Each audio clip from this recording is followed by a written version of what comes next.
আমাদের প্রিয় রাসূল সাল্লাল্লাহু আলাইহি সাল্লাম ছিলেন চাঁদের চেয়েও বেশি সুন্দর।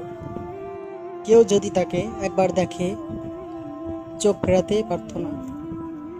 তার সুন্দর চরিত্র দেখে মানুষ অবাক হয়ে যেত। তিনি জীবনেও মিথ্যা কথা বলেনি। এই জন্য আরবের লোকেরা তাকে আল আলামিন বলে ডাকে। আল আলামিন আরবি অর্থ, বাংলা অর্থ হলো সত্যবাদী। একদিন আরব সমাজের এক কাফের নবীজিকে হত্যা করতে আসে। কিন্তু সে যখন নবীজিকে হত্যা করতে যায়, তার চেহারার দিকে তাকায়, সাথে সাথে তার তলোয়ার হাত থেকে পড়ে যায়। সে চিৎকার করে বলে যে এই ব্যক্তি মিথ্যা বলতে পারে না। তারপর সে ইসলাম গ্রহণ করে। আল্লাহ তাআলা আমাদের সবাইকে আল্লাহর দেখানো বা রাসূলের দেখানো পথে চলার তৌফিক দান করুন, আমিন।